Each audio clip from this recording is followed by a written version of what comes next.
नमस्कार, स्वागत है आपका सिटी पोस्ट लाइव में। मैं हूं ऋषि। बिहार की सियासत में एक बार फिर आरोपों का तूफान खड़ा हो गया है। नेता प्रतिपक्ष तेजस्वी यादव ने एनडीए सरकार पर भ्रष्टाचार और वित्तीय कुप्रबंधन को लेकर जोरदार हमला बोला है।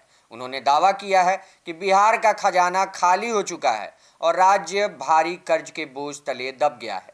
तेजस्वी यादव ने अपने बयान में कहा कि राज्य इस समय गंभीर वित्तीय संकट से जूझ रहा है। उनके मुताबिक सरकार को बार बार निधि निकासी और खर्च पर नियंत्रण से जुड़े निर्देश जारी करने पड़ रहे हैं, जो इस बात का संकेत है कि आर्थिक स्थिति ठीक नहीं है।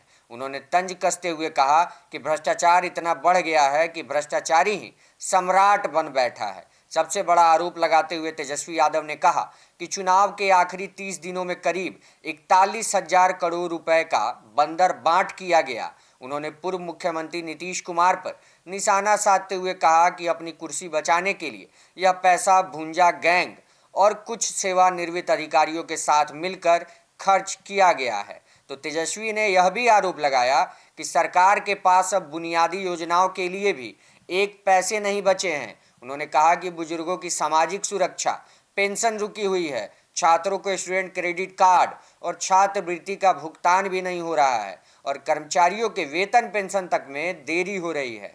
वहीं वित्तीय आंकड़ों का हवाला देते हुए तेजस्वी यादव ने दावा किया कि बिहार पर 4 लाख करोड़ रुपए से ज़्यादा का कर्ज हो चुका है। उन्होंने कहा कि राज्य सरकार हर दिन 100 करोड़ रुपए से अधिक सिर्फ ब्याज चुकाने में खर्च कर रही है। उनके अनुसार सरकार विकास के मुद्दों पर पूरी तरह विफल रही है और उनके पास कोई स्पष्ट विजन या रोड मैप नहीं है। इतना ही नहीं, तेजस्वी यादव ने कैग यानी नियंत्रक एवं महालेखा परीक्षक की रिपोर्ट का भी जिक्र किया। उन्होंने कहा कि सरकार करीब 92,000 करोड़ रुपए के खर्च का उपयोगिता प्रमाण पत्र तक जमा नहीं कर पाई है। उन्होंने सवाल उठाया कि आखिर यह पैसा कहां और किस मद में खर्च हो गया है।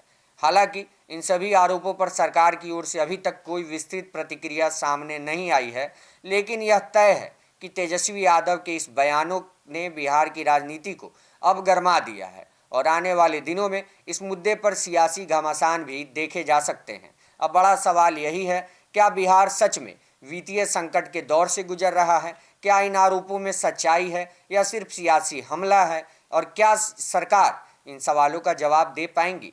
फिलहाल बिहार की राजनीति में यह मुद्दा चर्चा का केंद्र में है। आप बने रहिए हमारे साथ। हर एक अपडेट के लिए देखते रहिए सिटी पोस्ट लाइव। धन्यवाद।